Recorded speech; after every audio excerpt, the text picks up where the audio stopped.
중경기념탑, 중경기념공원으로 가고 있습니다. 여기 지하철역 내리면은 바로 나오고요. 근위대 교체 시간은 매 시간마다 밖에서 합니다. 옛날에 안에서 했는데 정권이 바뀌고 이제는 밖에서 한다고 합니다. 간단하게 한다 하네요, 그것도. 이렇게 이렇게 생겼습니다. 어. 저는 지금 장개석 동상 있는 곳으로 올라가고 있습니다. 근데 이거는 개인적인 의견이지만 나라도 빼앗기고 대만으로 도망친 사람이 어떻게 있어 이렇게 영웅으로 추앙받고 있는지 전 솔직히 잘 이해는 안 됩니다. 오히려 부끄러워야 되지 않나? 나를 공산 중국에 빼앗기고 조그만 요 섬나라에 도망쳐 왔는데 이렇게 큰 기념 궁전을 짓고 자기 아들도 총통을 해먹고 그건 또 저렇게 있고, 그러면 우리나라 박정희 대통령 나라를 부흥하게 했던 박정희 대통령은 물론 공과가 있지만 최소한 나라를 북한하고 비교해 봤을 때 기초를 닦아서 지금 국민들이 이렇게 살게 해준 기초를 닦으신 분인데도 이는 기념관 하나 없이 그것도 정권 바뀔 때마다 눈치를 보며 산다는 게 너무 억울합니다. 저는 이 장개석 기념관 보면서 참 이 정도로 링컨 대통령보다 더 큰 동상을 세워서 이렇게 해야 될 뿐인가 솔직히 그런 생각 듭니다. 저기 있습니다. GM 캐드가 선거 보시는 데서 이야기 되고 있습니다.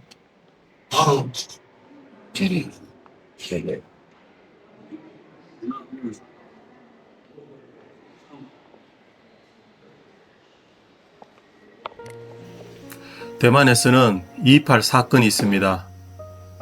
우리는 잘 알지 못하는 역사인데요. 1947년 2월 27일 타이페이에서 담배를 팔던 노파가 정부 단속원에게 폭행을 당해서 시민과의 말다툼으로 번지며 한 명이 사망하기까지 합니다. 이에 시민들이 방송국을 점령하고 문중봉기로 발전합니다. 이 시위는 대만 전역으로 퍼져 대만 차별에 대한 중국 공토인들에 대한 저항으로까지 이어집니다. 이에 국민당 정부 장개석은 군대를 파견하여 무고한 시민 약 10,000명에서 30,000명 가까이 학살을 하게 되는데요. 피해자의 대부분은 대만인이었습니다. 이 시대 이후를 백색 테러 시대라 하는데요. 1949년부터 1987년까지 약 38년간 장개석은 계엄령 독재를 하게 됩니다. 이런 짓을 한 사람이 자신의 기념관을 만들어 자신을 추앙하고 있습니다. 대만인들은 과거에 중국 본토의 침략을 당해서 지배를 받고 있다고 생각을 했습니다. 그리고 대만인들은 일본의 지배도 받았지만 의외로 일본에 대해서는 관대한 입장입니다.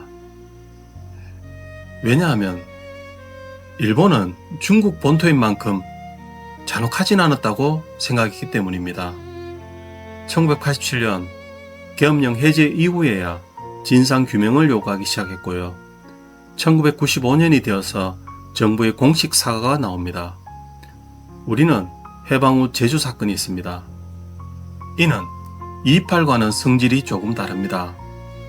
북한의 조정을 받은 자에게 정부 전복을 목적으로 일으킨 반란이었기 때문이고, 그때 정치를 모르는 무고한 양민들이 자익과 우익에 의해서 희생이 되었습니다.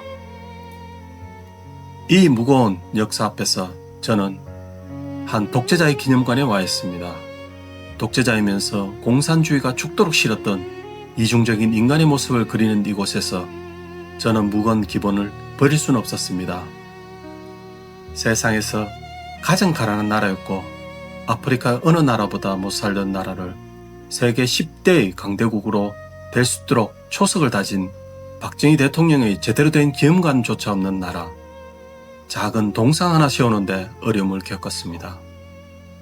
이는 박 대통령의 기념관을 세우면 자신들의 표를 뺏길까봐 걱정하는 분들의 공작입니다.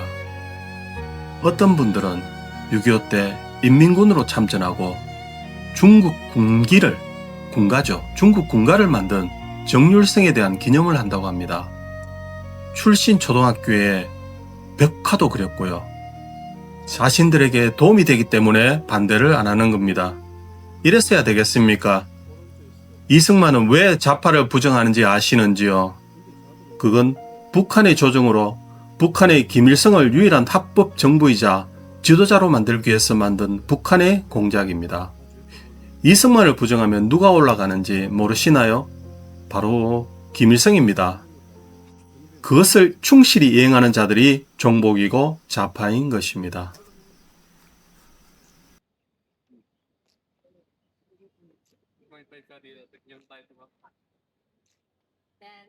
이제 고궁박물관으로 갑니다.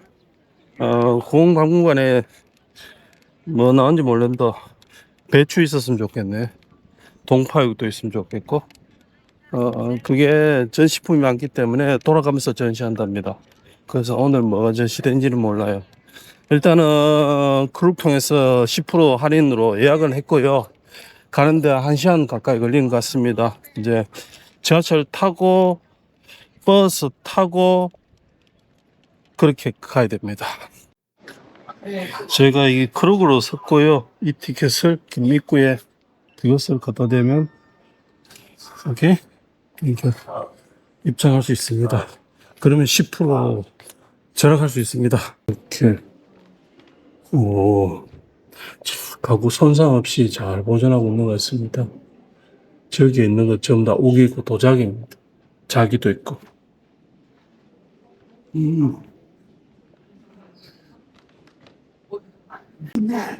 가구입니다.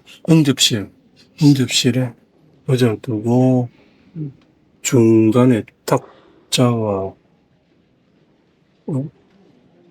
진짜 권력 있는 사람은 저렇게 쓸 것 같아요. 양쪽에 벽장을 두고 앞에 책상을 두고 좀 보고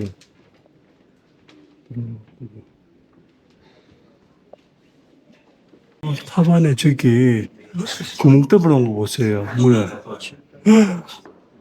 조각 하나하나에다가 여기 나의 스토리 파고다. 예, 고층 석탑이고요. 예, 청나라 시대 때 만들어진 건데 너무너무 정교합니다. 어떻게 자세히 한번 보세요. 거울 하나씩 다 붙이고 이거는 일일이 조각을 했네. 자, 드디어 배추를 봅니다. 대만 고궁박물관의 대표 유물 중 하나, 옥으로 만든 배추, 즉 옥배추입니다. 청나라 광서제 시대인 1871년에서 1908년 사이에 만들어진 것으로 추정이 되고요. 배추의 겹겹이 쌓인 잎사귀를 정교하게 설계해서 실제 배추 같은 느낌을 준답니다. 자세히 보시면 배추에 메뚜기가 있는데 이는 다산을 상징합니다. 아마도 궁중의 혼례의 물, 공주나 귀족 여성의 혼수품으로 여겨집니다. 이게 그 유명한 배추입니다. 황제의 인장도 있습니다. 일명 옥새라고 하죠.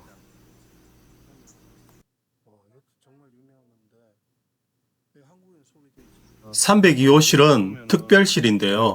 대만 고궁박물관의 대표 4가지를 순차적으로 전시를 합니다. 오늘 나온 것은 옥배추와 황제 옥새입니다.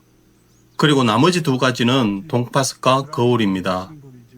한국에서도 가장 잘 알려진 것이 동파석인데요. 아쉽게도 보지 못했습니다. 이 집입니다.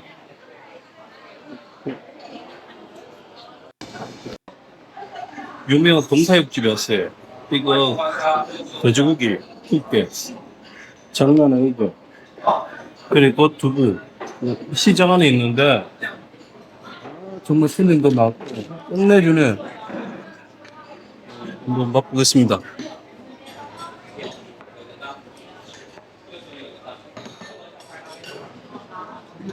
두부, 튀긴 두부, 이건 동파육. 이거는